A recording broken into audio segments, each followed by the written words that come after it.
Allora, io con grande gioia, veramente grandissima gioia, do il benvenuto a Philippe Mérier e Enrico Bottero.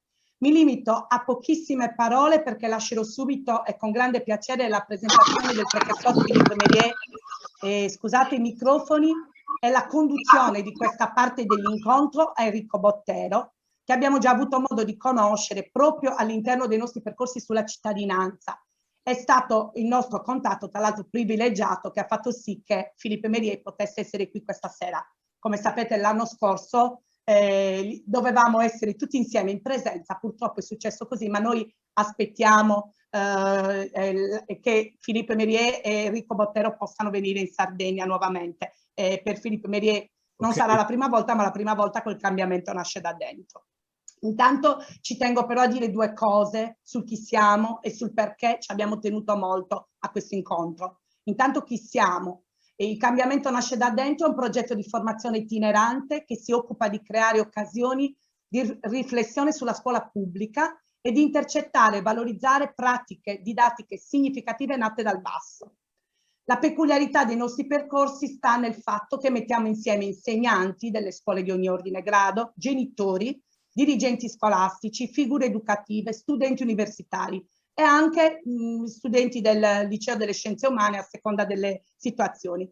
Prima della pandemia ci siamo impegnati molto sui temi della cittadinanza, guardando con sguardo critico all'introduzione dell'educazione civica come disciplina obbligatoria e valutabile, convinti che la cittadinanza si costruisca giorno dopo giorno, con l'impegno intanto, prima di tutto, e l'abbiamo detto tanto l'altra volta, a essere testimonianza e a costruire comunità che siano palestra di democrazia, consegnando ai ragazzi però strumenti culturali solidi, cioè soprattutto con questo.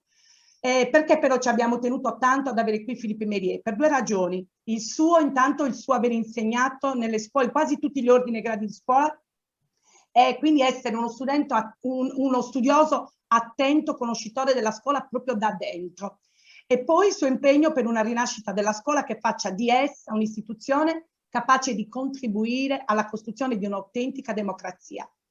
Niente, io credo di aver detto le cose più importanti. L'intervento di oggi è intitolato Educare alla cittadinanza oggi, perché e come. Je passe la parola a Philippe Mérier, Enrico Bottero. Bon travail et merci. Du fond de cœur, merci. Ah, ouais. Hai già imparato un po' di francese. Poco a poco, Enrico, Alors, giusto per l'occasione. Je ne sais pas si toi, tu as tout compris, mais Enrica, elle a dit que le groupe qui a organisé ce rencontre d'aujourd'hui s'appelle Le changement vient du dedans. Hein? Et c'est un groupe d'enseignants qui est autour d'un projet de formation sur l'innovation pédagogique dans l'école publique.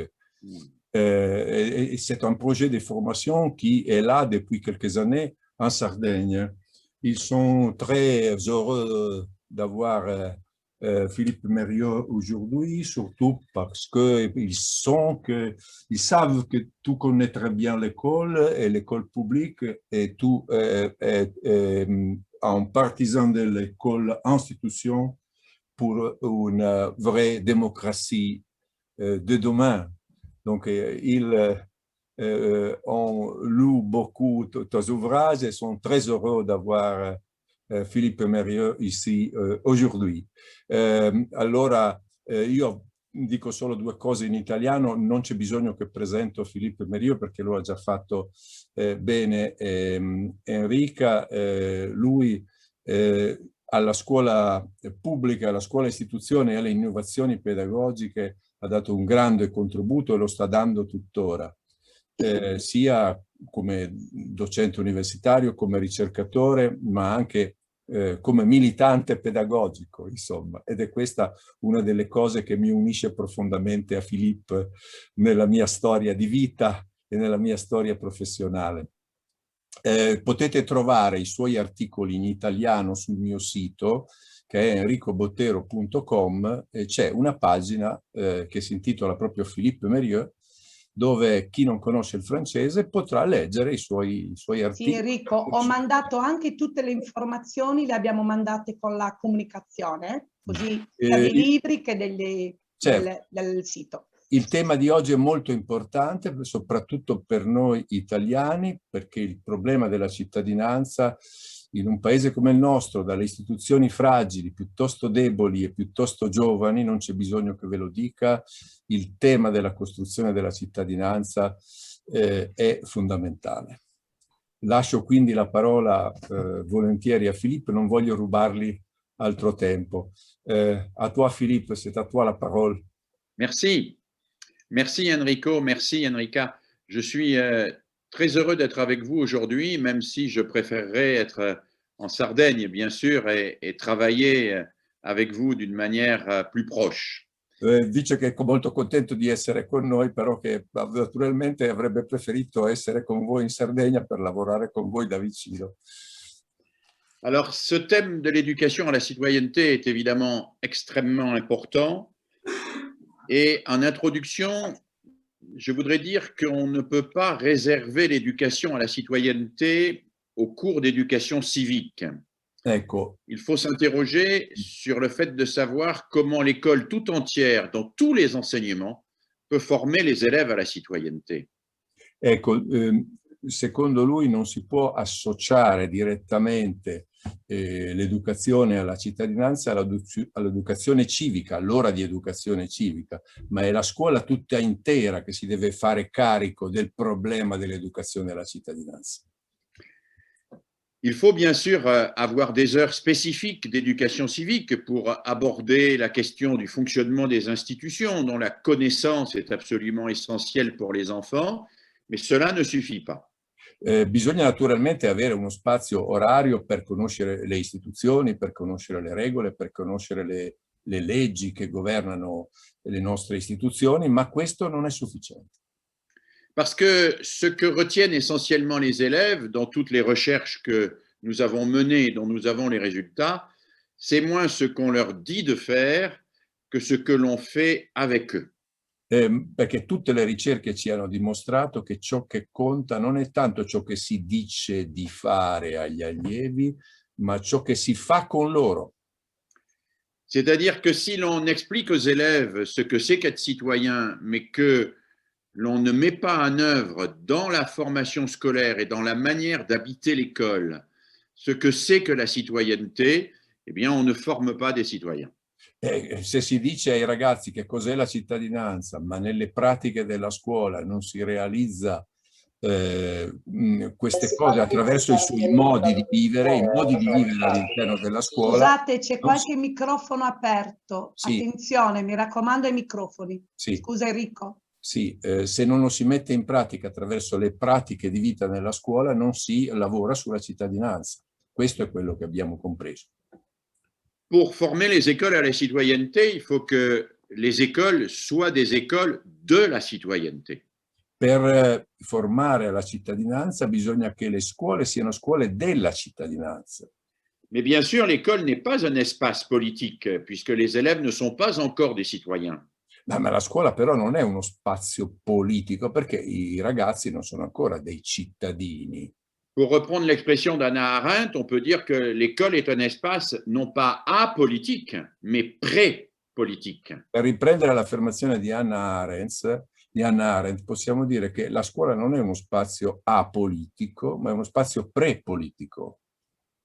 C'est donc un lieu dans lequel l'enfant, l'élève, doit se former en tant que citoyen pour pouvoir, une fois qu'il sera citoyen, qu'il sera identifié comme citoyen, exercer sa citoyenneté. È il luogo in cui il ragazzo si forma come cittadino per poter poi esercitare la sua cittadinanza quando uscirà dalla scuola. Si on le considère comme déjà citoyen, eh bien, on ne peut pas le former à la citoyenneté et en général, on aboutit à des performances qui sont contre-productives.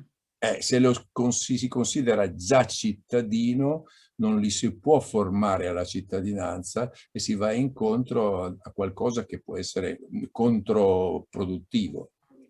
On connaît un certain nombre d'expériences où on met les élèves dans une position de citoyens totalement responsables, capables de décider de tout, mais sans les avoir formés à cela. Et en général, cela se passe mal. Et comme cela se passe mal, eh bien, on en tire argument pour revenir à une position autoritaire. Allora, abbiamo delle esperienze in cui i ragazzi sono stati messi in totale autonomia, ma poiché questo funziona male, perché non funziona se non li si forma prima, questo viene colto come occasione per poter dire, ecco, vedete, questo non ha funzionato, quindi è meglio usare i metodi autoritari.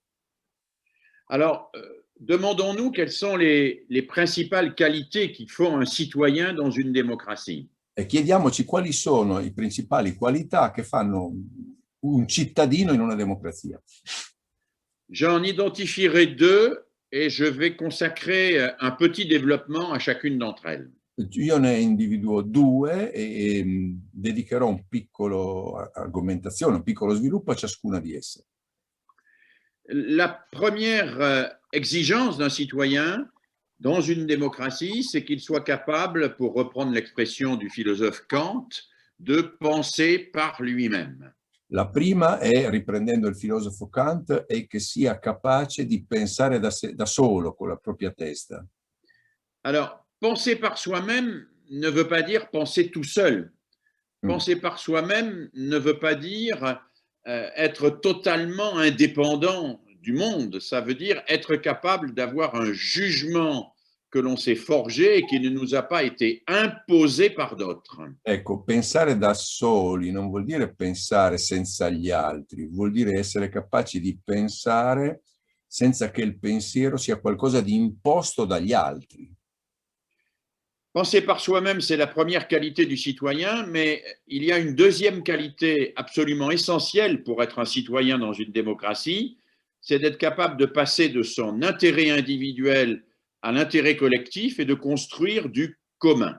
La seconda è l'essere capaci di passare dall'interesse individuale all'interesse collettivo e costruire il bene comune. Alors, c'est un petit peu difficile parce que ces deux exigences sont d'une certaine manière contradictoires. È un po' difficile perché queste due esigenze sono in un certo senso contraddittorie, cioè in contraddizione l'una con l'altra. Parce que en aidant chacun à penser par lui-même, on développe l'autonomie des individus. Perché sviluppando la capacità di pensare da soli si sviluppa l'autonomia degli individui. Alors que la capacité à construire du commun, c'est la capacité à abdiquer une partie de son autonomie pour travailler avec les autres. Invece avvicinarsi verso nella collettività vuol dire sapere abdicare in qualche misura alla propria autonomia per avvicinarsi agli altri. Alors, je vais consacrer un peu de temps à chacune de ces deux qualités nécessaires aux citoyens et montrer comment on peut les former dans l'école. Adesso dedicherò un po' di tempo a ciascuna di queste due qualità per vedere come si possono formare nella scuola. Penser par soi-même d'abord. Pensare da se stessi con la propria testa. Alors, Kant explique que penser par soi-même, c'est ce qui caractérise un être autonome et adulte. Kant dice che pensare con la propria testa è ciò che caratterizza un essere umano autonomo e adulto. C'est-à-dire quelqu'un qui n'agit pas sous l'emprise de quelqu'un d'autre, et qui n'agit pas simplement en obéissant à l'autorité de quelqu'un d'autre. È qualcuno che non agisce obbedendo a qualcuno e sotto l'intervento manipolatorio di qualcun altro. Alors cet impératif me paraît particulièrement d'actualité dans la civilisation que nous vivons aujourd'hui. Ecco, questo imperativo è molto attuale nella civiltà che stiamo vivendo oggi, nel momento storico attuale. Parce que nous vivons un monde où se développent les théories du complot. Perché viviamo in un mondo in cui si sviluppano le teorie complottiste. Nous vivons un monde où l'injonction publicitaire et commerciale sur les enfants est extrêmement importante. Viviamo in un mondo in cui la pubblicità commerciale è molto forte. Et nous vivons un monde qui, en raison même de l'individualisme social, a renforcé les communautarismes qui sont là pour lutter contre la solitude. Ecco, viviamo in un mondo in cui a causa dell'individualismo sociale si sono rafforzati i comunitarismi che sono lì per rinforzare per lottare la solitudine, lottare contro la solitudine. Dans le village globalisé dans lequel nous vivons, chacun pourrait être seul devant son écran et chacun a besoin de se sentir appartenir à une communauté. Et il a tendance, pour obtenir son identité, d'abdiquer sa liberté au profit de son appartenance à la communauté. Ecco, nel villaggio globale, ciascuno davanti ai propri schermi sente di più il bisogno di avere un rapporto con una comunità, di sentirsi parte di qualcuno, di qualcosa, di una comunità e quindi di non sentirsi solo. Quand on étudie les comportements des enfants et des adolescents, on a souvent tendance à imaginer, à considérer que ce sont des comportements qui visent à désobéir. Ecco, quando si studiano i comportamenti dei giovani, dei ragazzi e degli adolescenti, ci accorgiamo spesso che sono dei comportamenti che tendono a disobbedire. Or, c'est exactement le contraire. Quand on regarde de près et avec un regard psychosociologique les comportements des enfants et des adolescents, on s'aperçoit qu'ils sont extrêmement obéissants. Allora è esattamente il contrario. Quando vediamo i fenomeni psicosociologici, ci accorgiamo che in realtà loro sono estremamente obbedienti. Ils sont obéissants par rapport aux injonctions de la télévision, par rapport aux injonctions de la publicité, par rapport aux injonctions des groupes dans lesquels ils vivent, par rapport aux injonctions sportives, par rapport aux injonctions de la variété. En réalité, ils sont très obéissants, les enfants et les adolescents. In realtà sono molto sono obbedienti alla televisione, sono obbedienti alla pubblicità, sono obbedienti nei confronti del gruppo di cui si sentono parte, sono obbedienti nei confronti del gruppo sportivo di cui fanno parte, eccetera. Et donc, l'enfant, il obéit. Pourquoi? Il obéit parce que ça lui donne le sentiment d'avoir une identité et d'être protégé. Perché obbedisce? Perché hai la sensazione di avere un'identità e di essere protetto. Et on le voit dans les phénomènes de groupe, les phénomènes de bande, les phénomènes de clan qui se développent aujourd'hui. E lo vediamo nei fenomeni di gruppo, nelle bande giovanili, nei clan che si sviluppano oggi. Et l'obéissance au leader chez les enfants et les adolescents est une manière de renoncer à penser par eux-mêmes. L'obbedienza ai leader nei ragazzi, negli adolescenti, è un modo di rinunciare a pensare con la propria testa. Hannah Arendt, dans son célèbre essai sur la crise de la culture, explique que le danger majeur pour la démocratie, c'est de laisser se développer les phénomènes d'emprise au sein des jeunes et des adolescents, phénomènes d'emprise sur les esprits qui les empêchent de s'émanciper. Allora Hannah Arendt nel testo La crisi della cultura dice che la cosa più pericolosa per i giovani sono i fenomeni di manipolazione della mente che impediscono a loro di emanciparsi.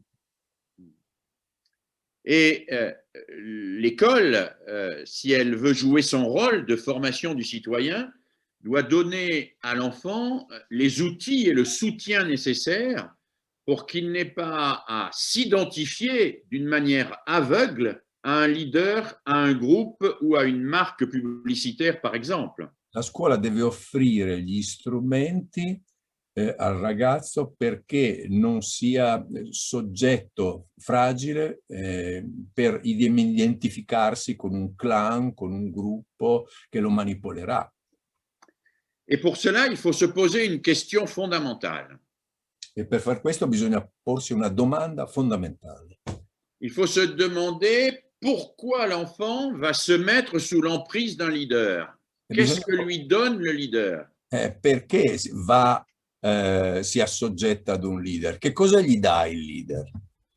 Eh bien, il lui donne le sentiment d'exister, il lui donne le sentiment de vivre et il lui donne le sentiment de pouvoir partager avec d'autres un même projet.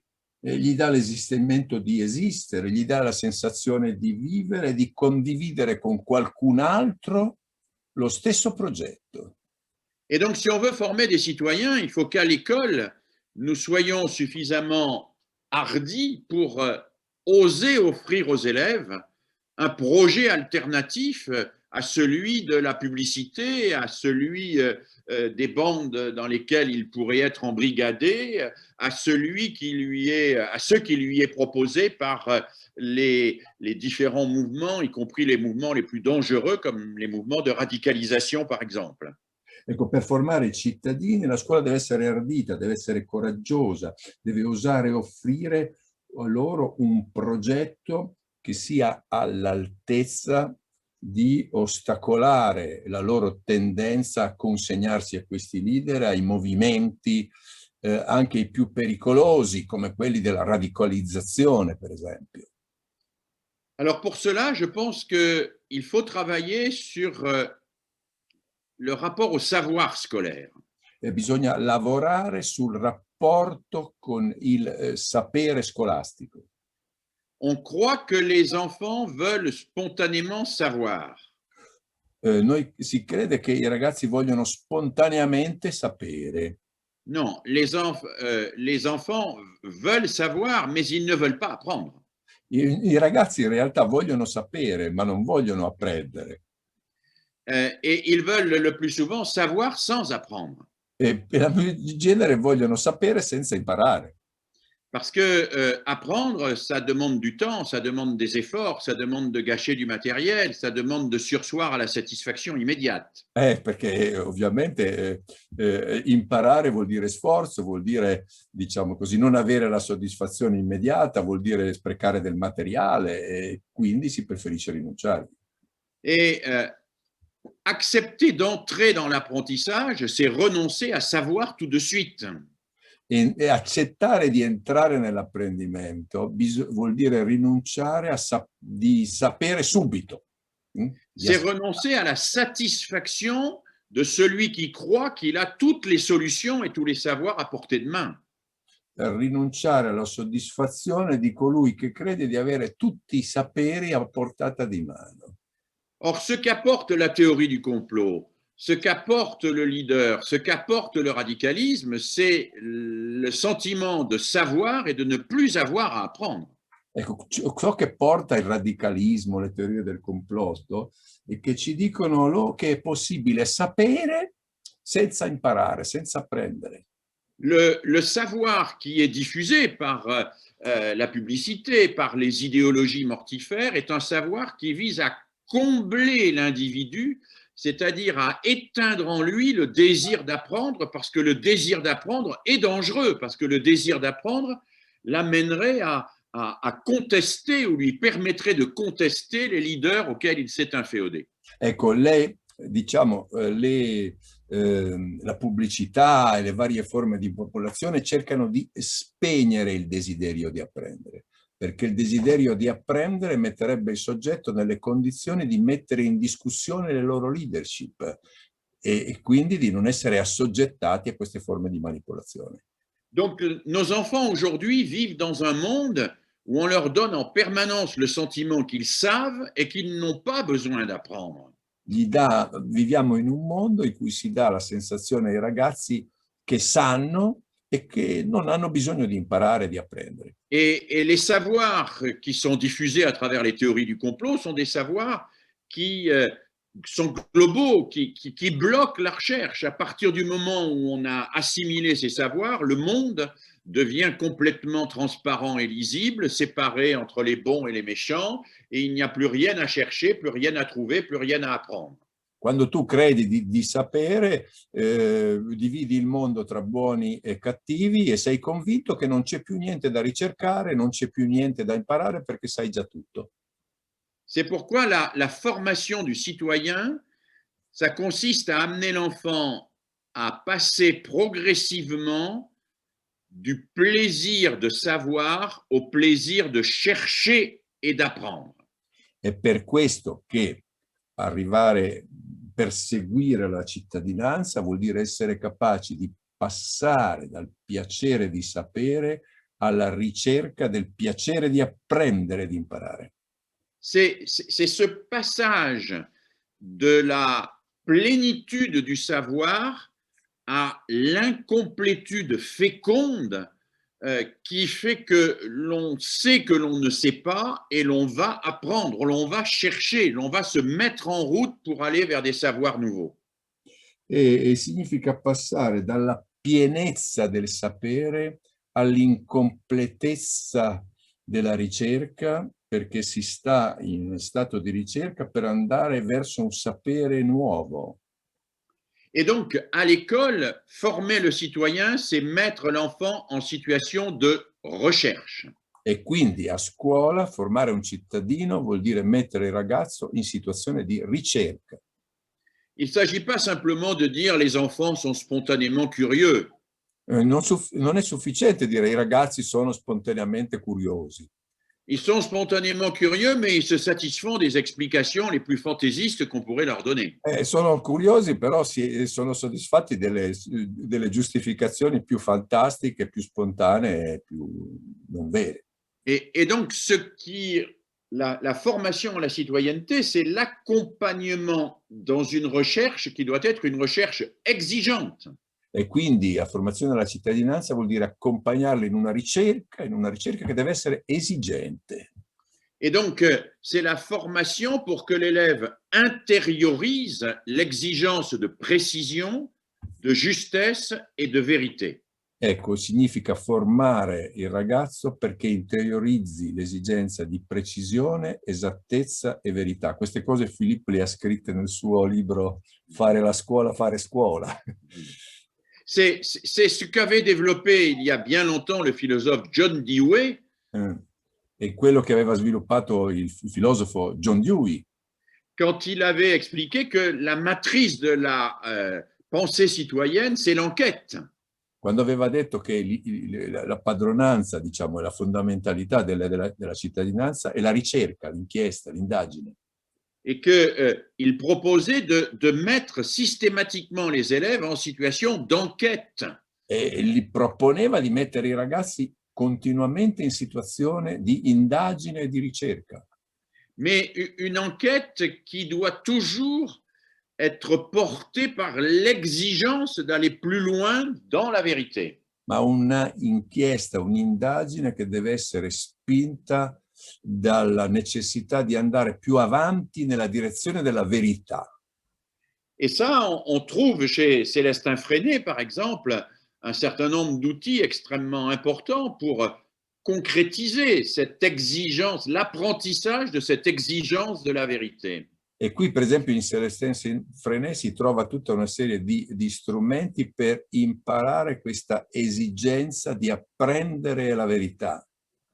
Parce que si l'enfant n'est exigeant que quand il a l'enseignant à côté de lui, dès qu'il va quitter l'école, il ne sera plus exigeant et il deviendra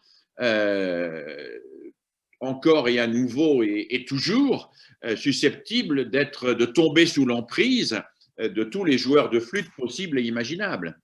Quindi se il ragazzo è legato sempre all'insegnante dentro la scuola per essere esigente, quando uscirà fuori non riuscirà più ad esserlo perché sarà condizionato e avrà bisogno di qualcuno che lo condizioni direttamente, sarà quindi non libero.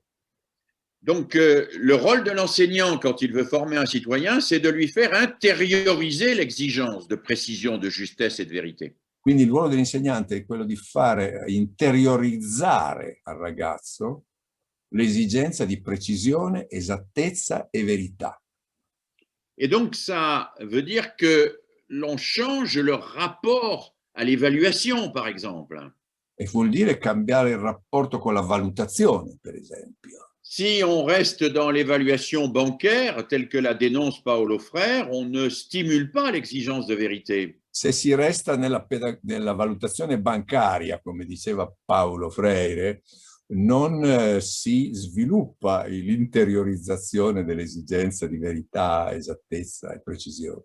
En revanche, si on propose à un élève qui a rédigé un devoir ou qui a préparé un exposé ou qui a fait une fiche de lecture, si on lui propose de la reprendre et de la retravailler pour pouvoir améliorer et être de plus en plus fier de son résultat, alors là, on lui permet d'intérioriser l'exigence de vérité et de précision.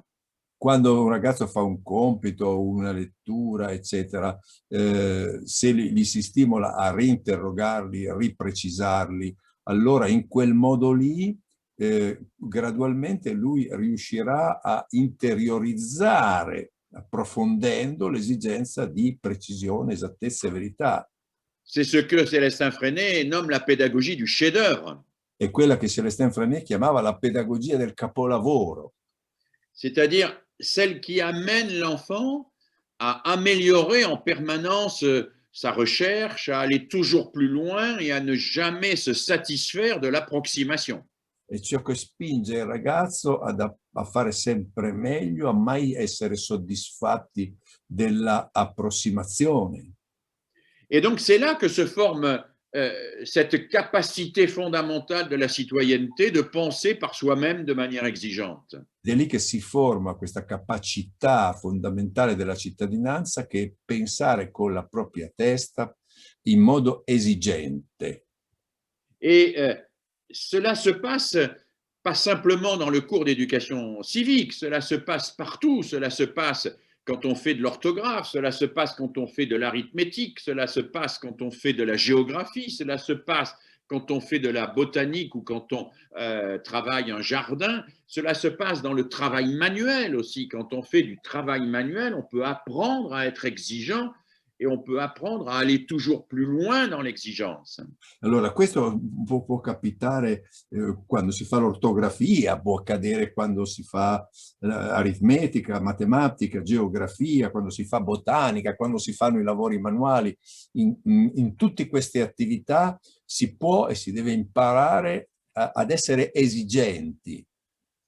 Il y a une manière d'enseigner les mathématiques qui enseigne aussi la citoyenneté.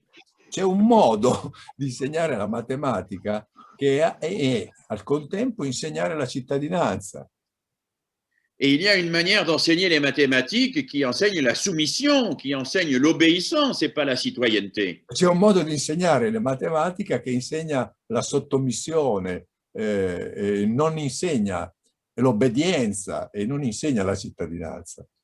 Et je crois qu'il faut bien avoir toujours en tête que cette citoyenneté est au cœur de toutes les situations pédagogiques, elle doit être au cœur de toutes les situations pédagogiques. E quindi questa cittadinanza deve essere al centro di tutte le situazioni pedagogiche.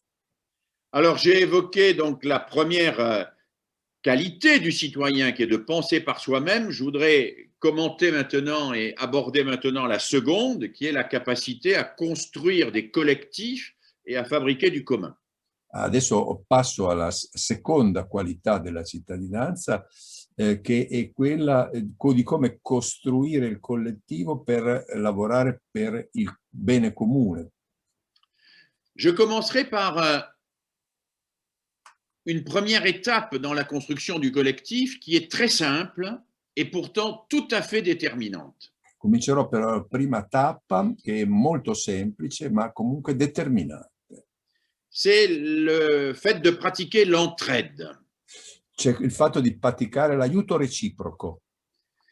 L'entraide est quelque chose de fondamental dont toutes les recherches nous montrent qu'elle est absolument déterminante dans le développement intellectuel d'un sujet. L'entraide entre pairs, l'entraide entre élèves, l'entraide entre enfants. Ecco, l'aiuto reciproco tra ragazzi, l'aiuto tra pari è dimostrato che è determinante ai fini dell'apprendimento alla vita collettiva, alla vita comune. Et l'entraide ne profite pas simplement à celui qui est aidé, l'entraide profite à celui qui aide, bien sûr. E l'aiuto reciproco non è che è vantaggio solo di chi viene aiutato, ma anche e soprattutto di chi aiuta. Et d'une certaine manière, l'entraide profite presque plus encore à celui qui aide qu'à celui qui est aidé. Addirittura forse è a vantaggio di più di chi aiuta che di chi viene aiutato.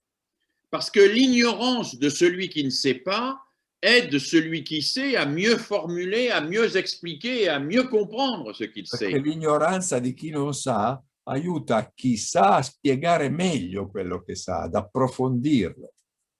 Et donc, si on écoutait un peu les pédagogues et les psychologues, on pourrait dire qu'il faudrait consacrer dans le temps que l'on passe à l'école au moins un tiers de ce temps à ce que les enfants s'entraident entre eux. Allora, se si ascoltano i psicologi e gli studiosi, eccetera, bisognerebbe pensare di dedicare almeno un terzo del tempo scolastico al tempo dell'aiuto reciproco tra gli allievi. Alors, bien sûr, il faut veiller à ce que cette entraide se fasse d'une manière suffisamment mutualisée. Et il faut que les enfants ou les élèves qui sont souvent en retard, il faut trouver des domaines dans lesquels ils puissent se trouver en position d'aider les autres aussi. Naturalmente va fatto con accortezza, bisogna che le cose siano reciproche, bisogna che i ragazzi, per esempio, che sono in maggiore difficoltà, siano a volte messi nella situazione di poter essere coloro che aiutano, no? In modo da dare soddisfazione a tutti. Alors, il y a des techniques qui existent, bien sûr. Nous avons en France une technique qu'on appelle le marché des connaissances, mais il y a d'autres techniques pour permettre cette entraide. Dans la pédagogie freinée ou la pédagogie institutionnelle, il y a le système des brevets et les brevets permettent d'identifier les élèves qui peuvent aider les autres. Et dans la mesure où chaque élève n'a pas les mêmes brevets, eh bien, si tous les élèves ont des brevets différents, ils peuvent aider leurs camarades dans des domaines différents. Allora, per esempio in Francia, quali strumenti? In Francia abbiamo per esempio il mercato delle conoscenze, ma nella pedagogia Freinet ci sono i brevetti che sono mutuati dallo scautismo. Con i brevetti i ragazzi vengono ad avere ciascuno dei brevetti differenti tra di loro, potendo loro scegliere quando e come passare un brevetto, e quindi si possono aiutare a vicenda, perché chi ha già acquisito un brevetto può aiutare chi non l'ha ancora acquisito. Alors, le premier niveau, c'est l'entraide. On a tendance à considérer cela comme anecdotique. Ce n'est pas anecdotique du tout. C'est la formation à la citoyenneté dans son état le plus élémentaire, c'est-à-dire c'est la formation à une relation qui n'est pas une relation de violence ou de domination, mais une relation d'aide réciproque. Et c'est fondamental pour la citoyenneté, ça. Questa cosa dell'aiuto reciproco sembra una cosa semplice, forse aneddotica, ma qui stiamo proprio al nucleo, perché è attraverso questo aiuto reciproco che si impara ad ascoltare gli altri, ad entrare in relazioni, a formare il nucleo di quello che è la cittadinanza. Alors, bien sûr, il y a des niveaux supérieurs de l'entraide, et en particulier, au-delà de l'entraide entre deux personnes, il y a la coopération au sein d'un groupe. Naturalmente ci sono livelli superiori, oltre all'aiuto reciproco tra due persone, c'è la cooperazione all'interno di un gruppo. Mais la coopération, là encore, il ne faut pas imaginer qu'elle est spontanée. Elle a besoin que l'enseignant apporte sa compétence et construise des dispositifs pour que les élèves coopèrent.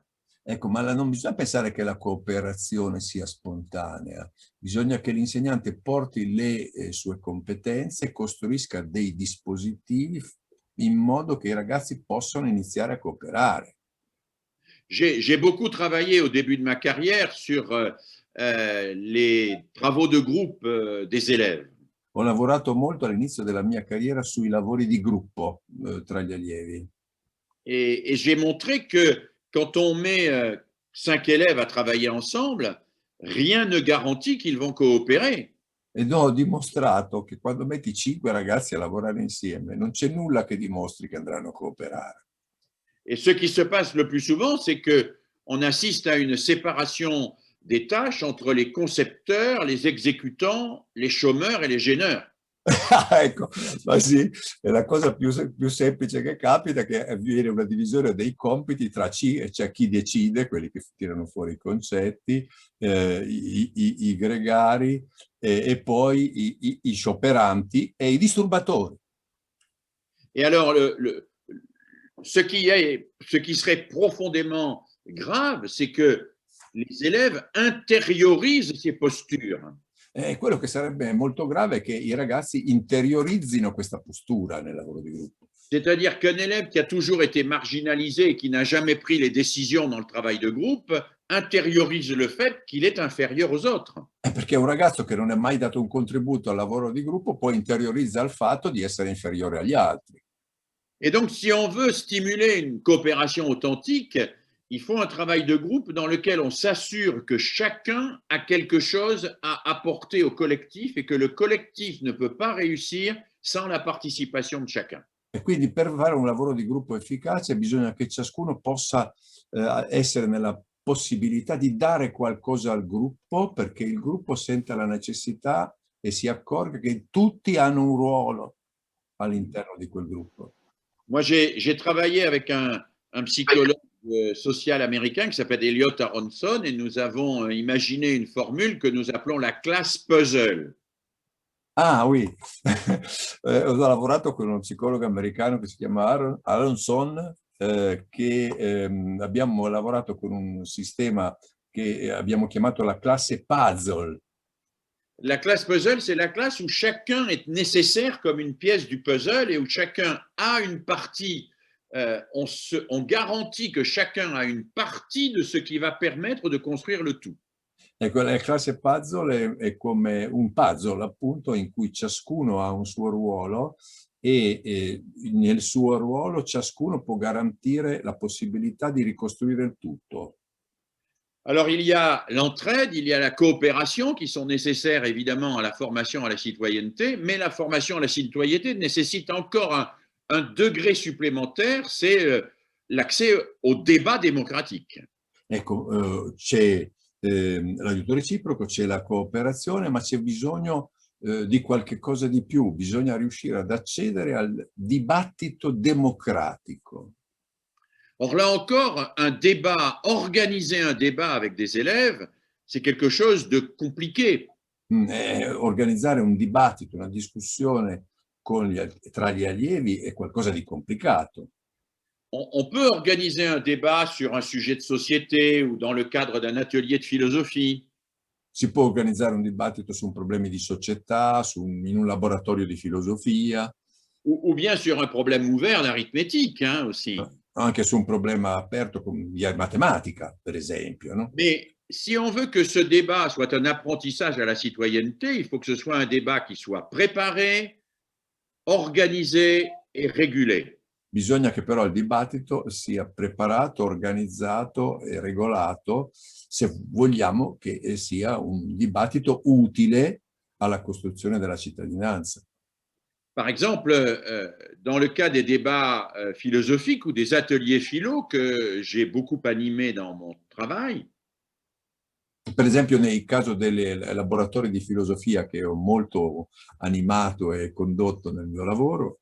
Et y compris pour des enfants dès l'âge de 4 ou 5 ans. Anche per bambini di 4-5 anni. À qui on pose des questions philosophiques importantes.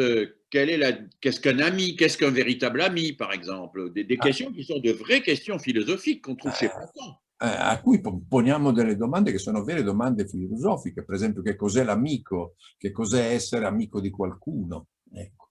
Oui, chez Platon, on se demande qu'est-ce que c'est que l'amitié. C'est un vrai sujet philosophique chez Platon. Platone si chiede in uno dei suoi dialoghi che cos'è l'amicizia.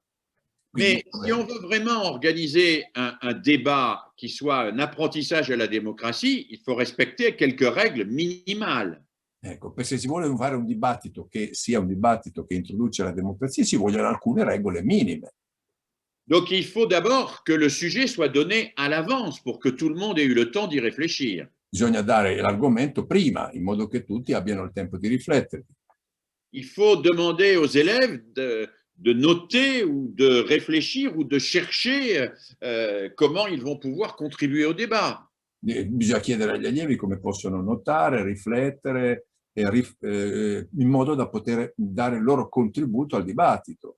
Il faut que la classe ait un président de séance, que le débat est un président de séance et qu'il ne sera pas nécessairement le professeur. bisogna che la classe sia la vera seduta, in modo che non sia poi il professore. On a tout intérêt à mettre comme président de séance l'élève qui a le plus tendance à couper la parole aux autres. Si ha la tendenza a dare la presidenza al bambino, al ragazzo che in genere toglie la parola agli altri. C'est à lui à réguler la parole du groupe et c'est lui qui le fera sans doute le mieux. Et puis, il faut qu'il y ait régulièrement des pauses, que l'on s'arrête, que l'on se demande ce que l'on a stabilisé, etc., etc.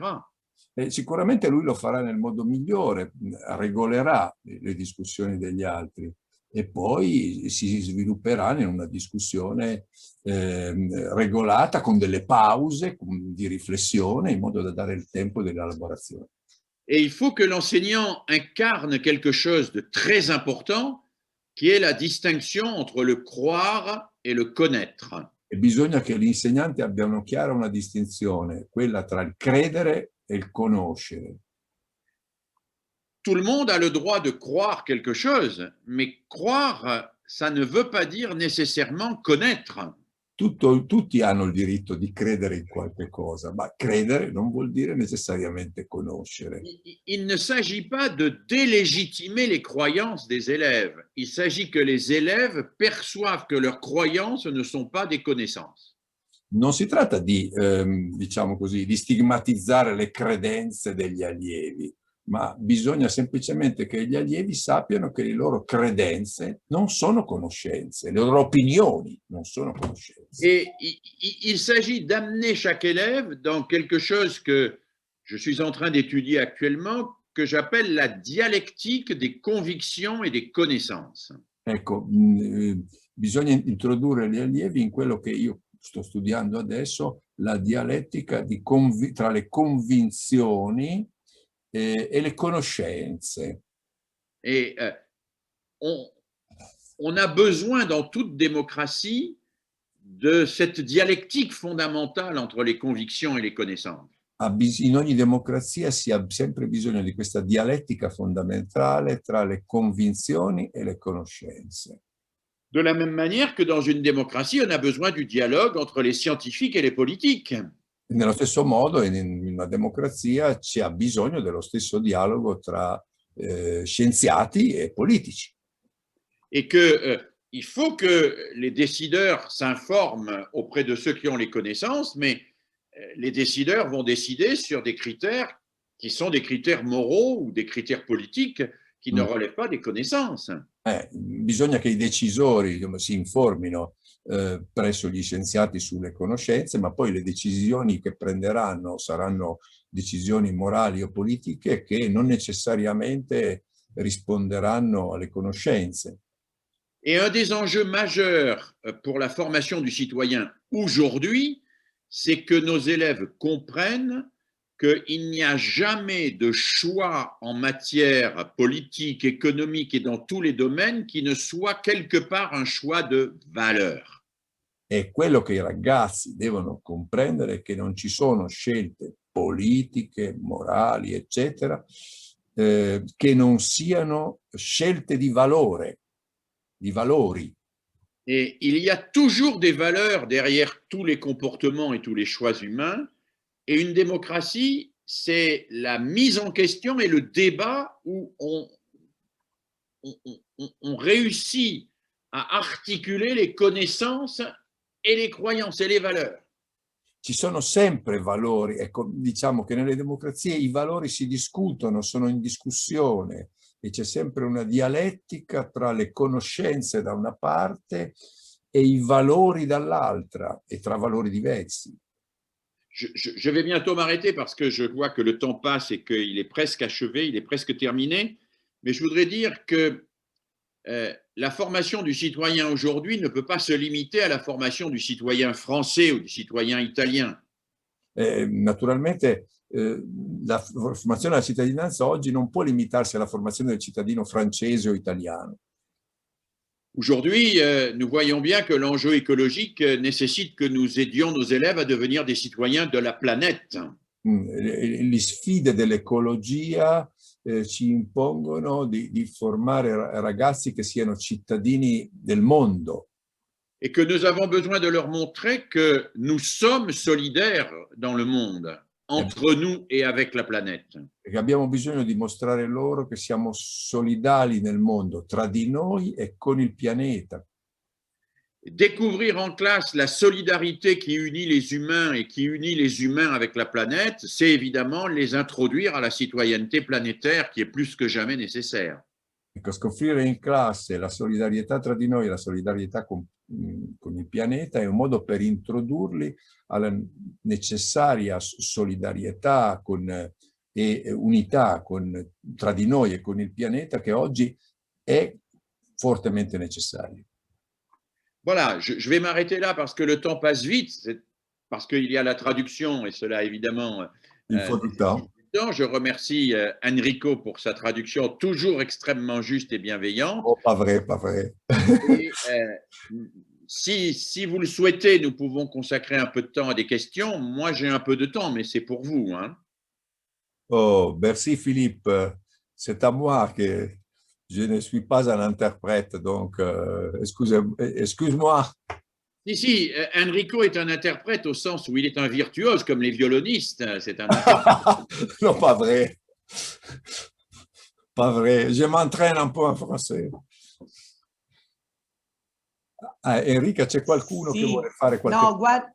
No, intanto grazie veramente perché è stato un contributo preziosissimo. Io sono proprio emozionata perché non potevamo aspettarci niente di meglio, proprio un contributo prezioso per il nostro percorso. Siamo felici quindi di questo, di aver finalmente avuto con noi il professor Mérier. Grazie Enrico per questa traduzione. Insomma, poi avremo modo tanto di rivedere la registrazione e anche di trascrivere l'intervento perché credo che meriti proprio anche di essere proprio letto con calma. Insomma, sono veramente contenta, poi chiaramente aspettiamo di poterci incontrare ancora in presenza.